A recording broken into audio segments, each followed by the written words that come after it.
ప్రభునందు ప్రియమైన వాళ్ళరా, త్రిత్వంలోని 19వ ఆదివారం కొరకు ఏర్పాటు చేయబడిన వాక్య భాగాలు చదువుగా మనం విన్నాము.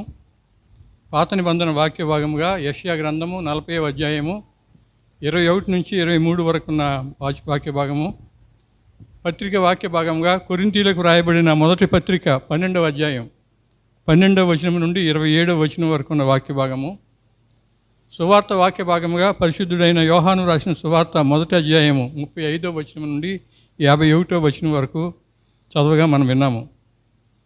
పాత నిబంధన వాక్య భాగం మనం చూసినప్పుడు, నేను నిన్ను విమోచించి ఉన్నాను, నా యొద్దకు మళ్ళు కొనుము. యెహోవా దేవుడు ఇశ్రాయేలు ప్రజలతో అధ్యాయం పై భాగం చదివితే, మీ కొరకు ఇన్ని గొప్ప కార్యాలు చేశాను, మీరు వాటిని మర్చిపోతే నేను కూడా మిమ్మల్ని మర్చిపోతాను. మీరు వాటిని మర్చిపోకుండా ఉంటే మీ పాపాలన్నీ మబ్బు విడిపోయినట్లుగా చేసి మీకు సంతోషాన్ని కలిగిస్తాను అనే మాటలు చెప్తూ ఉన్నాడు. పత్రిక వాక్య భాగం దగ్గరికి వచ్చేసరికి కృపావరాలు, ఉచితంగా దేవుడిచ్చే పరిశుద్ధాత్మ వరాల గురించి ఆయన మాట్లాడుతూ, యేసు శరీరంలో మీరు అవయవాలు కనుక మీరు ఒకరితో ఒకరు సహకరించుకుని దేవుణ్ణి మహిమపరచాలనే మాటలు కనపడుతున్నాయి. సువార్త వాక్య భాగం వచ్చేసరికి కాలింగ్ ఎర్లీ డిసైపుల్స్, ప్రభు ఏర్పరచుకున్న శిష్యుల్లో మొదటి విడతగా వచ్చిన వారు, ద న్యూ డిసైపుల్స్ కనబడుతున్నారు. ప్రాముఖ్యంగా 2 మాటలు సువార్త వాక్య భాగంలో ఉన్నాయి. ఒకటి, మీరేమి వెతుకుతున్నారు. రెండవది, వచ్చి చూడుము. సువార్త వాక్య భాగం ఆధారంగా కొన్ని సంగతులు మనం ఆలోచన చేయాలని నేను తలస్తూ ఉన్నాను. యోహాను సువార్త మొదటి అధ్యాయం 35 నుంచి 39 వరకు చూసినప్పుడు 2 అంశాలు కనపడుతున్నాయి ఇక్కడ. ఒకటి, యేసు ప్రభు బాప్తిసం పొందిన తర్వాత యోర్దాను నది ఆవరణలో ఆయన నడిచి వెళ్ళిపోతూ ఉంటే వాక్యంలో రాయబడిన మాట, నడుచుచున్న యేసు వైపు చూచి, యోహాను నడుచున్న యేసు వైపు చూచి చెప్తూ ఉన్నాడు, ఇదిగో దేవుని గొర్రెపిల్ల. ఎప్పుడైతే దేవుని గొర్రెపిల్ల అనే మాట వచ్చిందో, యేసు ప్రభు పొందనయ్యున్న మరణాన్ని గురించి యోహాను వారితో మాట్లాడుతూ ఉన్నాడు. ఆదికాండము 22వ అధ్యాయంలో అబ్రహాము ఇస్సాకును వధించడానికి వెళ్తూ ఉంటే ఇస్సాకు అడుగుతూ ఉన్నాడు, కట్టెలున్నాయి, అగ్ని ఉంది, నిప్పు ఉంది, అర్పణ చేయడానికి గొర్రెపిల్ల ఎక్కడ? ఆ దినాన్ని ఇస్సాకు అడిగిన ఆ ప్రశ్నకి జవాబు వేళ యోహాను చెప్తూ ఉన్నాడు, నడుచుచున్న యేసును చూపించి, ఇదిగో దేవుని గొర్రెపిల్ల. ఆ మాట చెప్పగానే నిర్గమకాండము 12వ అధ్యాయంలో ఇశ్రాయేలు ప్రజలు ఐగుప్తు దాస్యం నుంచి విడిపింపబడినప్పుడు వధింపబడిన గొర్రెపిల్ల రక్తం గుమ్మాలకు ఎలాగ అంటుకుందో వారికి జ్ఞాపకం వస్తూ ఉంది. లేక నిర్గమకాండం 29వ అధ్యాయంలో చూసినట్లుగా దేవాలయంలో అర్పింపబడే గొర్రెలు వారికి జ్ఞాపకం వస్తూ ఉన్నాయి. లేకపోతే లేవియ కాండము 16వ అధ్యాయము 21-22 వచనాలు చూసినప్పుడు పాపములు ఒక మేక మీద మోపి అరణ్యానికి పంపిన ఆ సంఘటన వారికి జ్ఞాపకం వస్తూ ఉంది. యెషయా గ్రంథము 53వ అధ్యాయం 7వ వచనంలో వదకు తేబడిన గొర్రెపిల్ల, నడుచుచున్న యేసును చూచి యోహాను ఇదిగో దేవుని గొర్రెపిల్ల అని చెప్తే వారి మధ్యలో ఇవన్నీ తలస్తూ ఉన్నాయి. ప్రకటన గ్రంథము 14వ అధ్యాయం 1వ వచనంలో సియోను పర్వతం మీద నిలిచి గొర్రెపిల్ల అని ఉంది. ఈ మాటలన్నీ ఎందుకు నేను చెప్తున్నానంటే, ఈ వాక్య భాగం ద్వారా యేసు ప్రభు యొక్క దైవత్వము, యేసు ప్రభువు ఆది నుంచి ఉన్నవాడు, దేవునితో తండ్రితో కలిసి సృష్టి చేసిన వాడనే తలంపు వారికి కలగాలని చెప్పి యోహాను ఈ మాట చెప్తూ ఉన్నాడు. The pre existence of and divinity of Jesus are brought out here. ఆయన దేవుని కుమారుడు అనే సంగతి, ఆ విధంగానే ముందు నుండి ఉన్నవాడు, జగదోత్పత్తి చేయబడక ముందే ఉన్నవాడు అనే సంగతి కనబడుతూ ఉంది. యోహాను తన శిష్యులను యేసుప్రభు శిష్యులుగా మీరు వెళ్ళండి అని పంపించాడు. యేసును వెంబడిస్తూ ఉన్నారు. ఎలా వెంబడించారు? తన ఆ ఇద్దరు శిష్యులు మొదటి అధ్యాయం 37వ వచనం చూసినప్పుడు ఆ ఇద్దరు శిష్యులు అంద్రేయ యోహాను అని మనకు కనబడతా ఉంది. యేసును వెంబడించిరి. ఎలా వెంబడించారో మిగిలిన సువార్తలు మనం చూస్తే మత్తయి సువార్త 4వ అధ్యాయం 20వ వచనంలో వెంటనే వారు తమ వలలు విడిచిపెట్టి, 22వ అధ్యాయము 22వ వచనంలో తమ దోణెను తమ తండ్రిని విడిచిపెట్టి ఆయన వెంబడించిరి. వలలు విడిచిపెట్టారు, దోణె విడిచిపెట్టారు, తండ్రిని కూడా విడిచిపెట్టారు. విడిచిపెట్టి ఆయన వెంబడిస్తూ ఉన్నారు. ఆయన వెంబడిస్తూ ఉంటే యేసుప్రభు వెనుకకు తిరిగి బైబిల్ గ్రంథంలో ఉన్న మాట, మీరేమి వెతకుతున్నారు అని ప్రశ్నిస్తూ ఉన్నాడు. ఈ శిష్యులు ఆయన్ని ఇంకా ప్రశ్నించకముందే ఆయనే ఒక అడుగు ముందుకు వేసి వెనుకకు తిరిగి మీరేమి వెతుకుతున్నారు అని అడుగుతూ ఉన్నాడు. యోహాను శిష్యులు ఇద్దరు కూడా భయముతో గౌరవంతో దూరంగా నడుస్తూ ఉన్నారు ఆయనకి. వారు నడుచుచుండగా వారిని ప్రోత్సాహపరిచే రీతిలో మీరేమి వెతుకుతున్నారని ఆయన ప్రశ్నిస్తూ ఉన్నాడు. తండ్రి అయిన దేవుడు మనం ఆయన్ని ప్రేమించకముందే మనల్ని ప్రేమించే తండ్రి. యేసుప్రభుని మనం వేడుకొనక ముందే మనకు సహాయం చేసే కుమారుడైన తండ్రి. కనుక ఒకవేళ ఆయన్ని ఎలా వెంబడిస్తూ ఉంటే ఆయన ఏమనుకుంటాడని వీళ్ళు భయపడతా ఉన్నారు, డిస్టెన్స్ మెయింటైన్ చేస్తూ ఉన్నారు, ఆయన పట్ల గౌరవాన్ని చూపిస్తూ ఉన్నారు. అలాంటి స్థితిలో ఆయన వెనుకకు తిరిగి పాత నిబంధన వాక్య భాగంలో కూడా నేను నిన్ను విమోచించి ఉన్నానని చెప్పినప్పుడు మీరు నన్ను వెతకలేదు, నేనే మిమ్మల్ని నా జనాంగంగా ఏర్పరచుకున్నాను. ఇశ్రాయేలు ప్రజలకి లేక యోధా జనాంగానికి విడుదల కలిగినప్పుడు తండ్రి అయిన దేవుని ప్రేమ అక్కడ కనపడింది.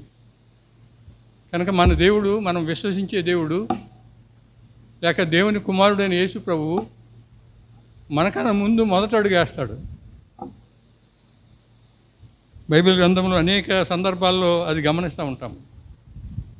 ఎందుకు ఇశ్రాయేలు ప్రజల పట్ల అంత ప్రేమ ఆయనకి? Only love, divine initiative, God's first step. ఆయన ప్రజలను చూసి కనికరించి అనే మాట చాలాసార్లు వాడబడింది యేసుప్రభు పరిచర్లో. ఆయన కనికరించే దేవుడు, కృప చూపే దేవుడు, విడుదల ఇచ్చే దేవుడు, పాపాలు క్షమించే దేవుడు. ఆయనకు విధేయత చూపిస్తే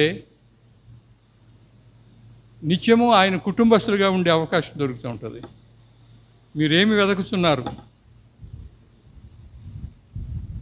యేసుప్రభు ఆ దినాన్ని ఆ ఇద్దరు శిష్యులను అడిగిన ఈ ప్రశ్న ఒక ముఖ్యమైన ప్రశ్న. శాస్త్రులు, పరిచయులు ఒకవేళ ధర్మశాస్త్రంలోని చిన్న చిన్న కట్టుబాట్లను వెతుకుతూ ఉన్నారు. సద్దూకైలు అధికార పీఠాలను వెతుకుతూ ఉన్నారు. జీలట్స్ అని పిలువబడే వాళ్ళు రోమా ప్రభుత్వాన్ని పడద్రోసే ఒక నాయకుని కొరకు, మిలిటరీ నాయకత్వం కొరకు వెతుకుతూ ఉన్నారు. కానీ సామాన్యమైన వారు దేవుని చిత్తం కొరకు, దేవుడు చూపే ప్రేమ కొరకు కనిపెడుతూ ఉన్నారు. ఈ సువార్త వాక్య భాగం చదివినప్పుడు నేను ఇప్పుడు 4-5 సార్లు చదివాను అధ్యాయం, నాకేం అంతుపట్ల. కానీ 3 మాటలు అక్కడ ఉన్నాయి: కనుగొనుట, కనుగొనబడుట, కనుపరచుట. కనుగొనుట ఆ మాట చాలాసార్లు ఉన్నాయి. మేము కనుగొన్నాము. కనుగొనబడుట, పిలుపు కొరకు వెతికి ప్రభువు పట్టుకున్నాడు ఆయన. కనుపరచుట, వాళ్ళు పొందిన అనుభవాన్ని తమ తోటి సహోదరులకి అందిస్తూ ఉన్నారు. ఈ ఉదయకాలం మందు మనం ఈ ప్రశ్న మనకు వేయబడితే, what am I looking for? మీరేమి వెతుకుతున్నారని ప్రభు ఆ దినాన్ని ఆ ఇద్దరు శిష్యులను అడిగాడు. నువ్వెక్కడ కాపురం ఉంటున్నావు రబ్బీ అని అడిగారు వీళ్ళిద్దరు. వచ్చి చూడమన్నాడు ఆయన. ఆ రాత్రి ఆ ఇద్దరు శిష్యులు యేసు ప్రభుతో బస చేశారని గ్రంథంలో ఉంది. నేను ఎంత ఆలోచించినా ఆ రాత్రి ఆయన ఏం చేసి ఉంటాడు, ఎక్కడ పెట్టి ఉంటాడా, నీ భోజనం పెట్టి ఉంటాడా, ఆయనతో కలిసి ఒక రాత్రి గడపడం అనేది ఎంత అనుభవం. కొంతమంది వ్యాఖ్యానకర్తలు ఏమన్నారంటే, ఏ గుహలోనూ ఆయన ఉంటే ఆ గుహలోనే ఉండరా, ఇదే నా నివాసం, మనిషి కుమారునికి తలదాల్చుకోవడానికి కూడా స్థలం లేదు, అందుచేత ఆయన రాత్రి ఒక గుహలో పెట్టాడో లేకపోతే ఎవరినన్నా పక్క ఇంటి వాళ్ళ సహాయం అడిగి అక్కడ ఉంచాడో తెలియదు, కానీ మీరేమి వెతుకుతున్నారంటే నువ్వు ఎక్కడ కాపురం ఉన్నావని అడిగారు, వచ్చి చూడమన్నాడు ఆయన.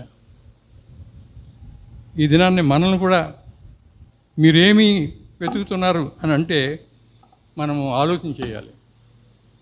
వాళ్ళు లోకరక్షకుడైన లోక పాపాన్ని మోసుకుపోయే దేవుని గొర్రెపిల్ల అయిన యేసుని చూచారు. వాళ్ళు ఆయన ఇచ్చే ఆతిథ్యాన్ని అనుభవించారు. ఈ ఉదయకాలం ముందు మన ముందు ఉన్న ప్రశ్న, what am I looking for? దేని కొరకు నేను ఎదురు చూస్తున్నాను?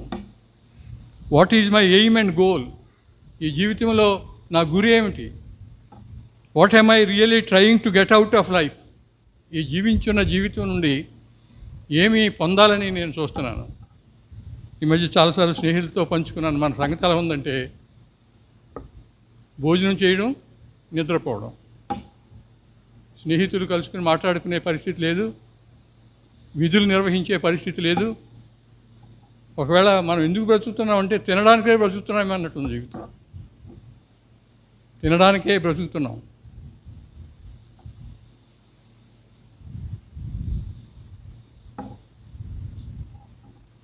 What am I really trying to get out of life? ఈ జీవితం నుండి ఏమి నేను పొందాలని ఆశపడుతున్నాను?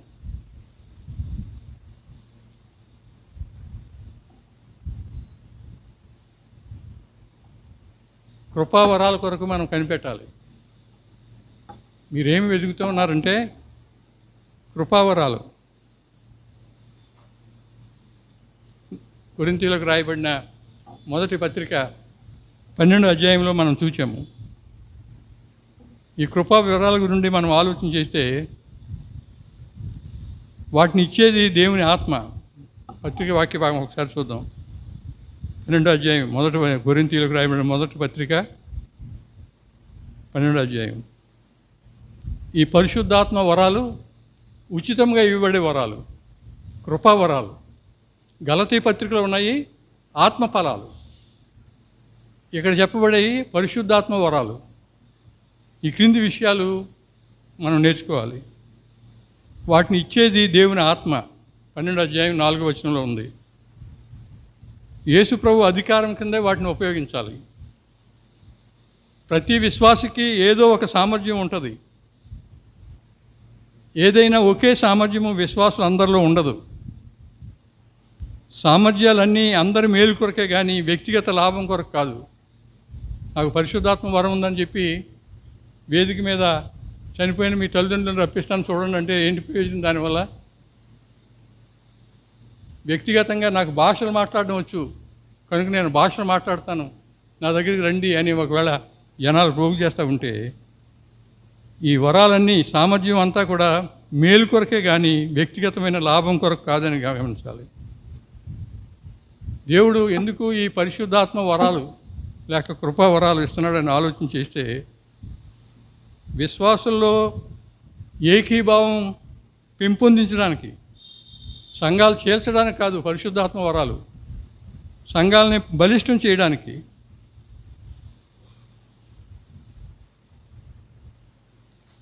ఎవరికైనా ఉన్న సామర్థ్యాన్ని బట్టి తాను ఇతరుల కన్నా గొప్పవాడినని అనుకోకూడదనే మాటలు చెప్తూ ఉన్నాడు. కనుక మీరేమి వెతుకుతూ ఉన్నారని ఆ దినాన్ని శిష్యులని ప్రభు అడిగాడు. ఈ దినాన్ని మనం కూడా మన క్రైస్తవ జీవితంలో ఏమి మనం వెతుకుతూ ఉన్నాము, ఏమి మనం కావాలని ఆశపడుతూ ఉన్నాము, ఆలోచన చేద్దాం.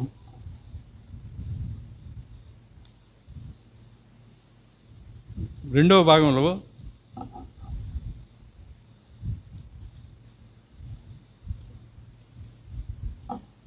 యేసు ప్రభు తాను ఫిలిప్పుకి నతానేలుకి ప్రత్యక్షపరుచుకుంటూ ఉన్నాడు.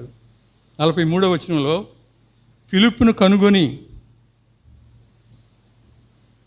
ఆ రాత్రి ఉన్నారు, వాళ్ళిద్దరూ వచ్చేసారు. ఆ రాత్రి తర్వాత ఈయన వెతకడం మొదలుపెట్టాడు వాడిని. ఫిలిప్పును కనుగొని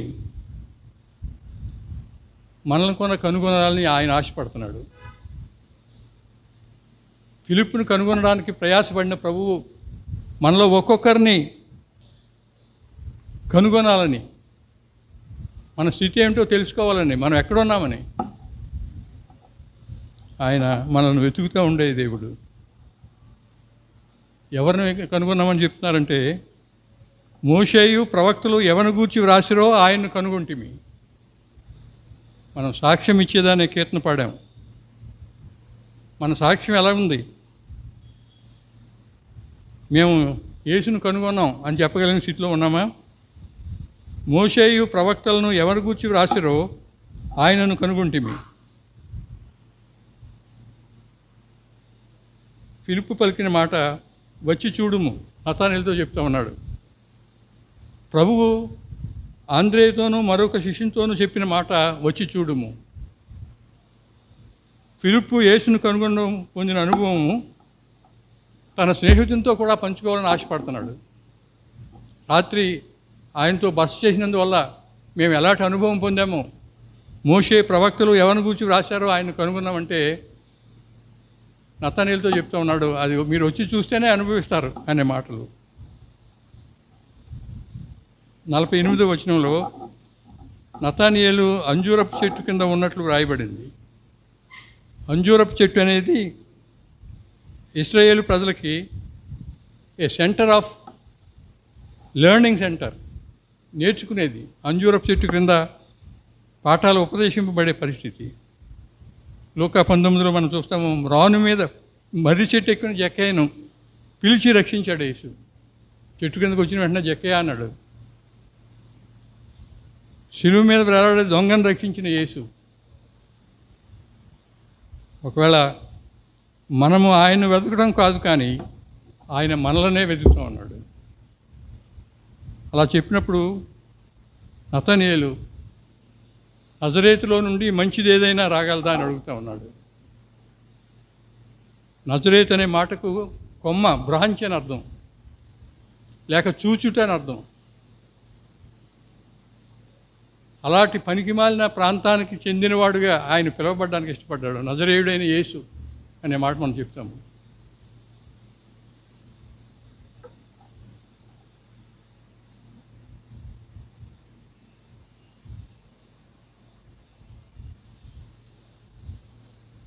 అంద్రేయుతోనూ మరొక శిష్యునితోనూ యేసు చెప్పిన మాట, ఫిలిప్పు నతనీయులతో చెప్పిన మాట వచ్చి చూడుము.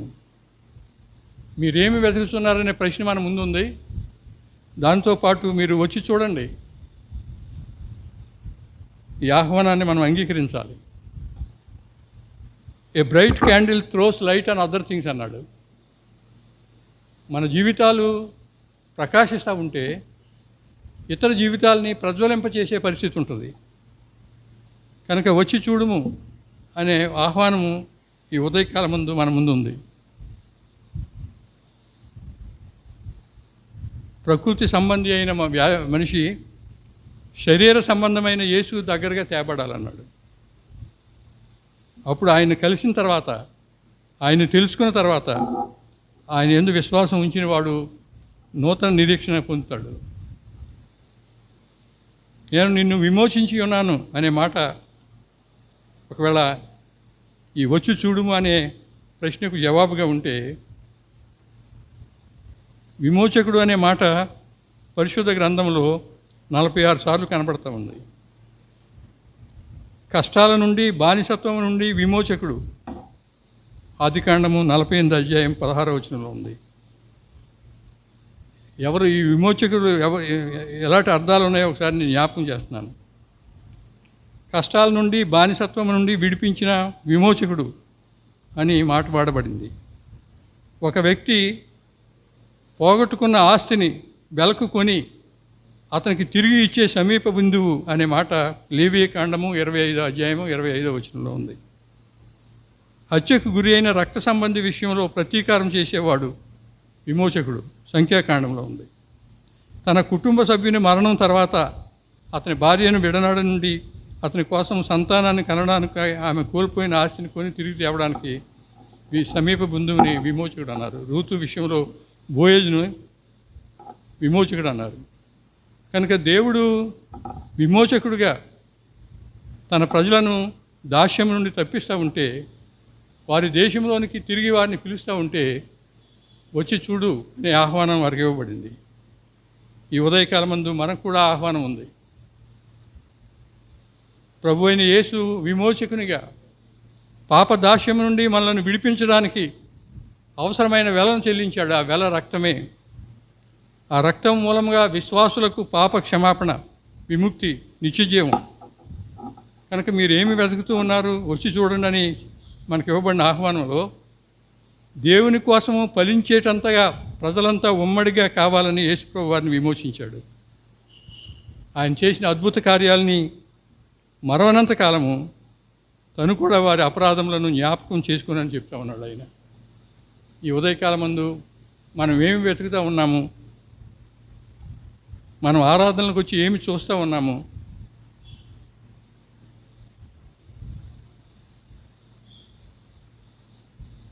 ఆయన విమోచన కార్యంలో మనం ఉన్నామా, మనం పొందుకున్న ఆత్మ వరాలు నా మట్టుకు నాకే కానీ ఇతరులకి ఉపయుక్తంగా లేవా అనే మాటలు మన ముందున్నాయి. యేసు సిద్ధాంతాన్ని గురించి కాకుండా యేసు జీవిత అనుభవం సాక్ష్యం ఇవ్వాలి. ఒక పుస్తకం తీసుకుని ఇందిరాగాంధీ గురించి ఒక 60 పేజీలు చదివానుకోండి, ఇందిరాగాంధీ నాకు తెలుసని చెప్పడానికి సరిపోను. ఎందువల్లంటే ఆమె నన్ను పేరు పెట్టి పిలిస్తే తెలుసుకున్నట్టు.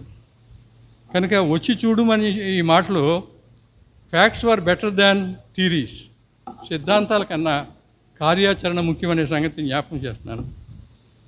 ఈరోజు నిరాశ నిస్పృహల్లో ఉన్న అనేకులకు మనం ఏమి చూపుతూ ఉన్నాము, మనం ఏమి చూస్తున్నాము, ఏమి ఇతరులకు చూపిస్తూ ఉన్నాము.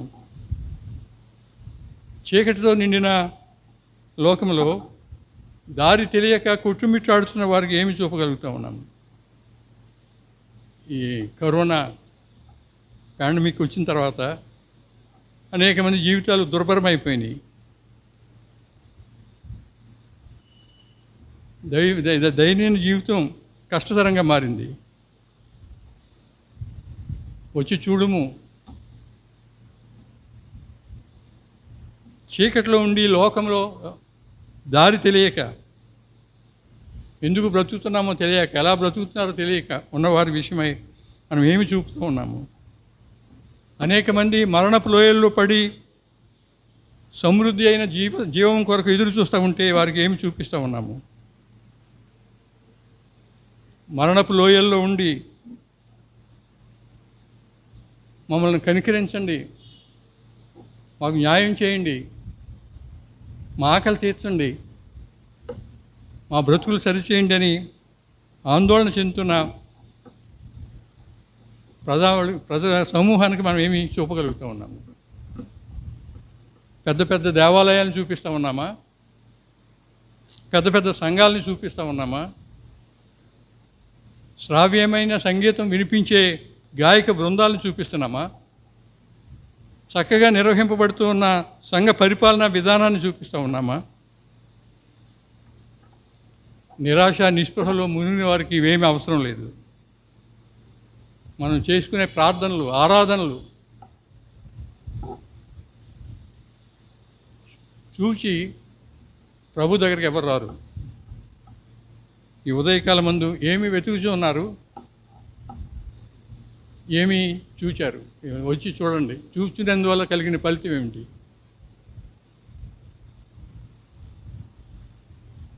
మనం చూపవలసింది క్రీస్తునే. క్రీస్తుని చూపడానికి అడ్డుగా ఉన్న ప్రతిదాన్ని అవతల పారవేసి క్రీస్తుని మాత్రమే ఈ లోకానికి చూపాలి. చాలాసార్లు మనం చెప్పుకున్న మాటలే. సిలువ వేయబడిన యేసుక్రీస్తుని మేము ప్రకటిస్తున్నామనే మాట పౌలు చెప్పాడు. మన ఆరాధనలో సిలువ వేయబడిన క్రీస్తు కనపడకపోతే, మన ఆరాధనలో ఆయన చిందించిన పాప పరిహారార్థమైన రక్తాన్ని గురించి ఆలోచన చేయకపోతే లోకానికి మనం చూపేది ఏమై ఉంది?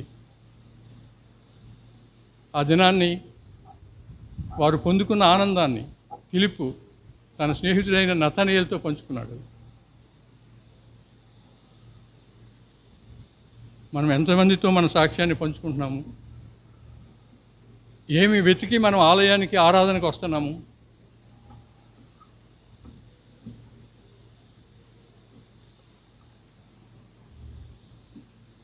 ఎవడైనా నా శిష్యుడు కావాలని ఆశపడితే తను తాను ఉపేక్షించుకొని తన సిలువను ఎత్తుకొని నన్ను వెంబడించాలి అనేది.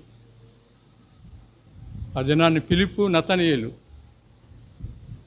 అంద్రేయ, ఆండ్రూ ఈ శుభవర్తమానం ఆ రాత్రి ఆయన పొందిన అనుభవం అంతా జ్ఞాపకం ఉంచుకొని నేను ఒక్కడనే ఈ అనుభవాన్ని పంచుకోకూడదు, నా సహోదరుని కూడా తెస్తానని చెప్పి వెళ్ళి పేతురుని తీసుకొచ్చాడు. మేము మెస్సియాను కనుగొన్నామని చెప్తున్నాడు.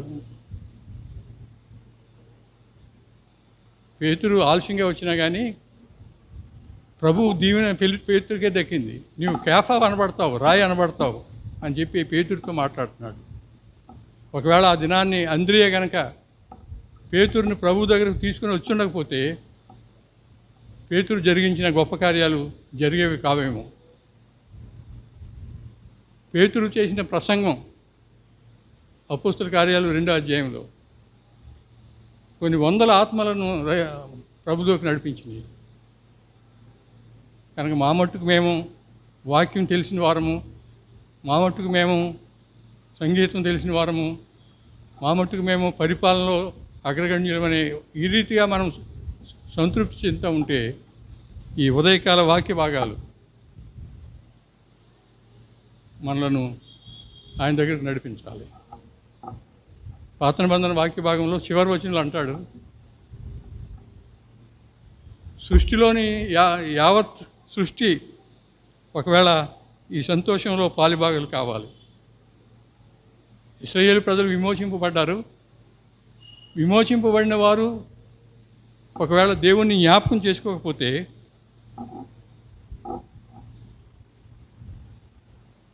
ఆయన ఊరకుండేవాడు కాదు.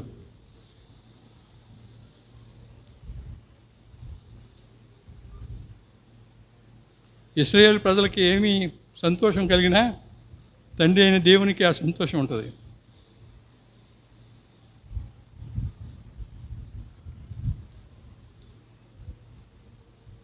దేవుడు విమోచకుడిగా తన ప్రజలను దాస్యం నుండి విడిపించేవారుగా ఉంటే ప్రభు అయిన యేసు విమోచకునిగా పాప దాస్యం నుండి విడిపించబడేందుకు మనం సిద్ధపడాలి.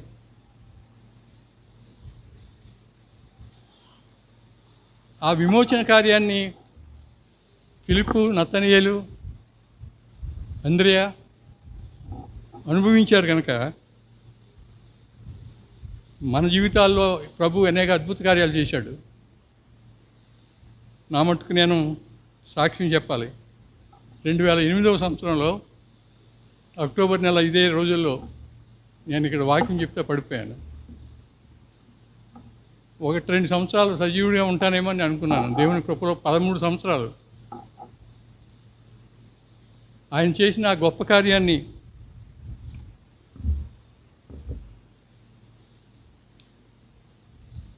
చాలామంది ఇంత బలహీనంగా ఉండి ఈయన వాక్యం చెప్పకపోతే ఏంటి అనుకునేవాళ్ళు చాలామంది ఉన్నారు.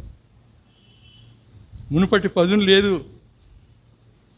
ఇంక సెలవు తీసుకొని చెప్పేవాళ్ళు చాలామంది ఉన్నారు.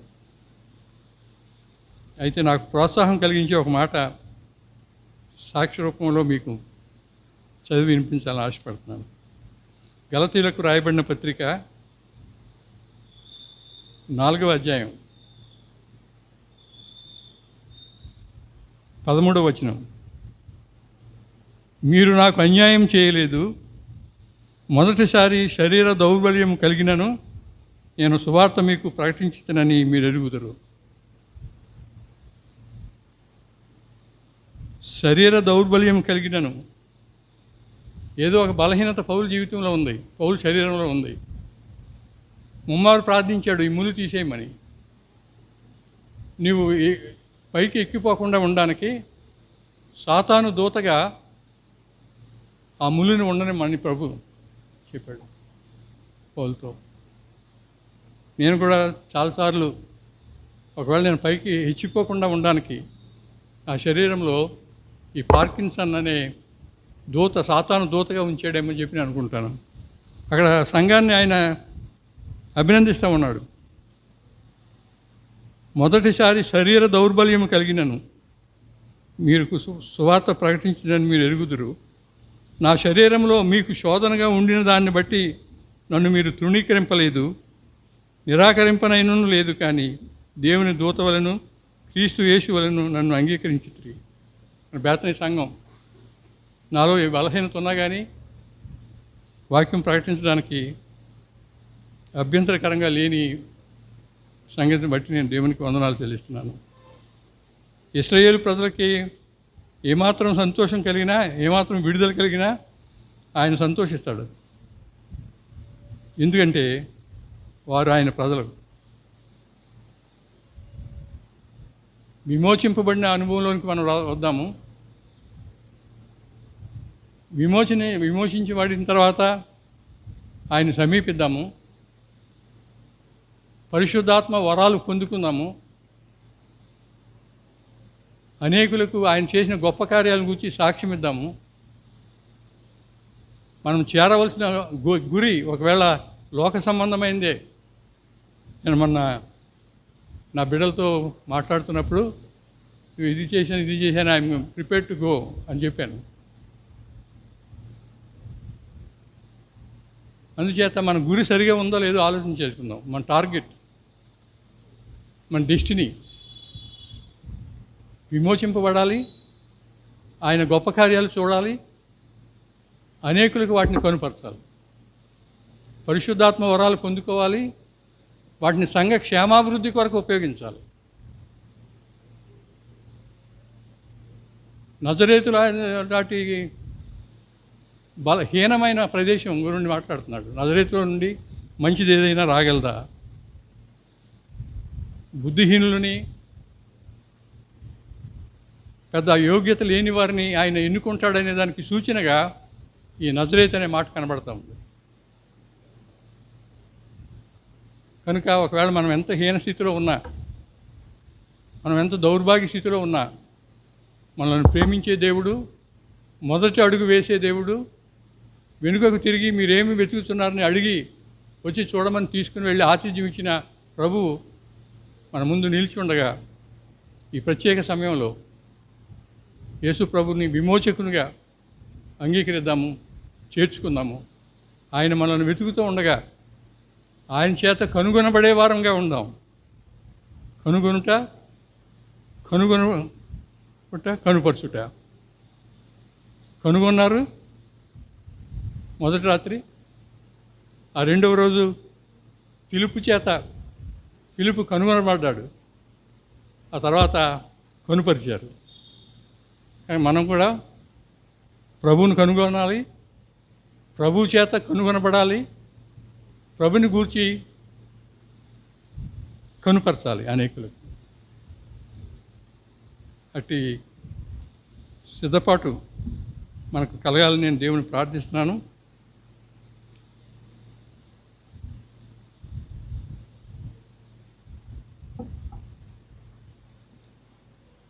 అలాంటి యేసుని కలవాలనే తృష్ణ త్రియేక దేవుడు మనకు కలిగించాలి. అనేకులు ఎదుట మనము సాక్షార్థమైన సంఘంగా ఉండాలి. వ్యక్తిగతంగా ఆయన చేత కనుగొనబడి ఆయన శిష్యులుగా ఉండాలని దేవుని వాక్యం ద్వారా హెచ్చరింపబడుతున్నాము. అట్టి స్థితి పరిశుద్ధాత్మ దేవుడు మనకు దయచేయను గాక. సమస్త జ్ఞానమునకు మించిన దేవుని సమాధానము యేసుక్రీస్తు వలన మన హృదయములకు, మన తలంపులకు కావలి ఉండును గాక.